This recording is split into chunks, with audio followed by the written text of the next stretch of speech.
Dimitri, bienvenue à la fête de l'enfance. Nous sommes très heureux, les élus et le personnel CE, de vous accueillir aujourd'hui. Nous sommes ici dans le cadre de la mutualisation et de ce fait, nous faisons la démonstration que nous pouvons réaliser de grandes choses avec celle-ci. Il faut savoir que depuis la réforme du système ferroviaire, en 2014, rien ne devait changer, mais un tas de choses importantes ont changé dans l'entreprise, notamment les comités d'entreprise. Nous avons eu la création des CE nationaux dépourvus de tout patrimoine social.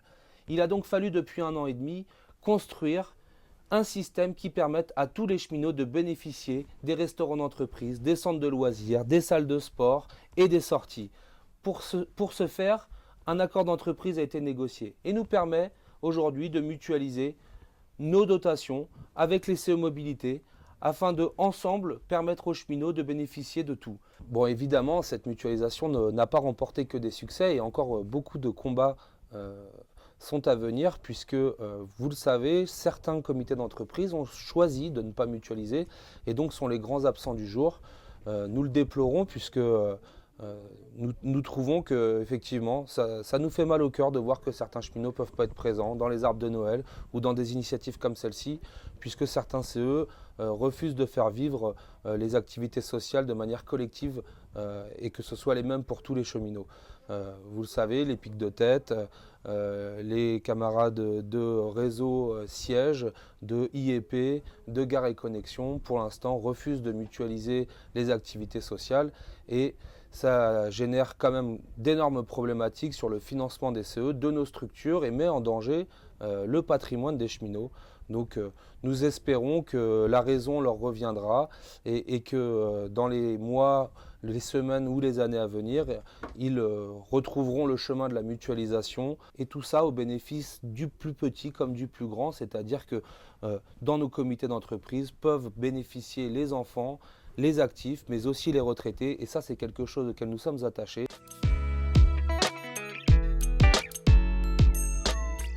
Malgré la récente réforme des rythmes scolaires, nous avons maintenu et développé l'activité de nos centres de loisirs, toujours avec les notions chères à notre vision de la famille cheminote, à savoir le loisir, le partage, l'entraide et le développement de l'individu dans le collectif, à contrario de toute tendance au repli sur soi. Autre exemple, rassemblement de la grande famille cheminote autour de l'arbre de Noël est un rendez-vous incontournable de nos propositions de fin d'année qui répond une fois de plus et très largement aux besoins socio-économiques des salariés de la SNCF, mais aussi aux aspirations que nous défendons ensemble et votre présence aujourd'hui en est la preuve.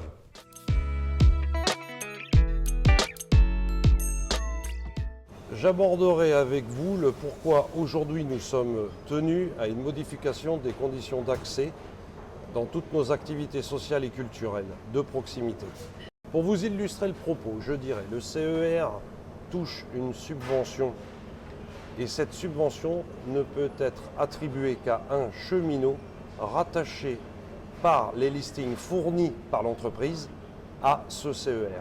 Ce n'est en aucun cas une décision des élus, mais une obligation, d'où la mise en place d'un badge. Malgré cela, les élus continueront d'œuvrer pour vous proposer des activités sociales et culturelles de qualité.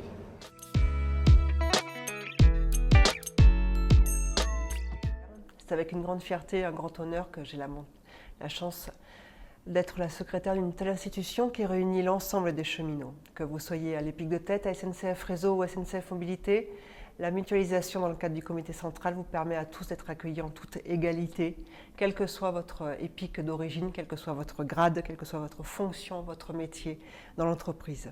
C'est pour nous un des éléments essentiels de base, l'égalité de traitement entre les cheminots. La mutualisation, on en parle beaucoup, certains la défendent, d'autres la dénigrent.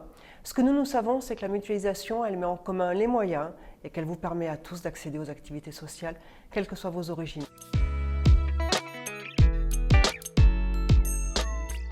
Donc le rôle économique des CE, ce sont de porter la voix collective des cheminots, des salariés de l'entreprise, auprès de la direction, sur tous les sujets qui touchent directement le fonctionnement de l'entreprise, aussi bien en termes de rémunération, de recrutement, d'emploi, de formation, de retraite et bien évidemment d'assurance sociale, hein, toutes les caisses de prévoyance. notamment à la SNCF, qui sont très importantes.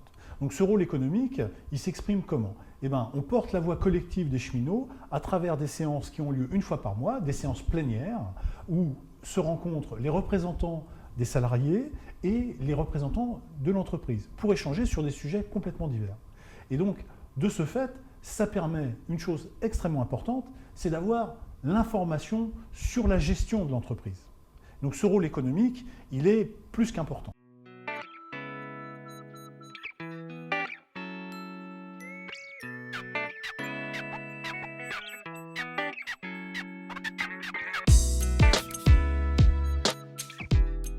Le tissu associatif, c'est à travers les 7 grandes sociétés d'agents qui sont reconnues officiellement par la direction d'entreprise, les 2 orphelinats, l'Union artistique et intellectuelle des cheminots français, l'Union sportive, le Jardin du cheminot, l'ATC Route du Monde qui permet de faire des voyages fantastiques. Ce sont ces 7 sociétés d'agents qui ont une vie quotidienne à travers des milliers de clubs, aussi bien des clubs artistiques, de musiciens, de peintres, de photographes, de clubs informatiques, j'en passe et des meilleurs, sur des clubs de sport, les clubs de foot, de judo, de tennis, de pétanque, tous les sports, toute la dimension culturelle, artistique et sportive est représentée dans ce tissu associatif, à laquelle contribuent plusieurs dizaines de milliers de personnes. Et bien évidemment, ce patrimoine et ces associations, vous, en tant que cheminot, avec vos familles, vous pouvez vous adresser directement à vos CE pour les rejoindre et participer. Région de Paris Sud-Est, nous avons un bel exemple de ce qu'est la mutualisation, puisque nous avons à disposition de l'ensemble des cheminots d'Île-de-France le théâtre Traversière. Ce théâtre, construit en 1927, donc par les compagnies ferroviaires de l'époque, a été géré par la SNCF de 1938 à 1985. Il a ensuite été reversé lors de la création des CE à la SNCF pour son administration au comité d'établissement régional de Paris Sud-Est. Donc effectivement, c'est une grande expérience de mutualisation qui offre à tous les cheminots des spectacles hétéroclites à des tarifs défiant toute concurrence. Alors, cette fête de l'enfance, elle a été décidée en raison des succès que nous avons rencontrés et qui sont depuis des années les succès de l'arbre de Noël. Ces fêtes de fin d'année, en règle générale, ont un succès important. Et c'est ce qui nous a donné l'idée, compte tenu du fait que les enfants devaient attendre l'année d'après pour avoir un moment festif et se rencontrer, c'est ce qui nous a donné l'idée de faire dans le calendrier une fête de l'enfance qui permette aux enfants de se réunir. Et le succès de 2015 n'a pas été démenti, puisqu'il y a eu 4800 personnes qui se sont retrouvées à Montdidier pour la première fête de l'enfance.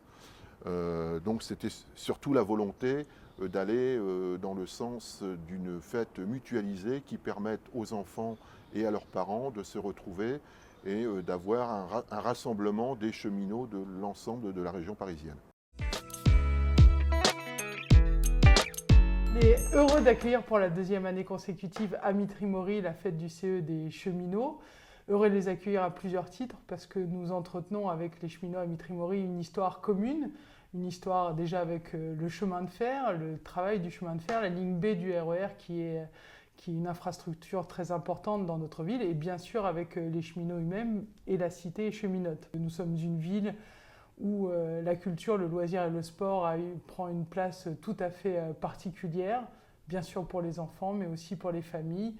C'est une tradition que je crois nous partageons avec les objectifs du CE des cheminots. Et puis voilà, ce 6 mai, ce sera une manière supplémentaire de vivre et partager la fête à Mitry-Mory.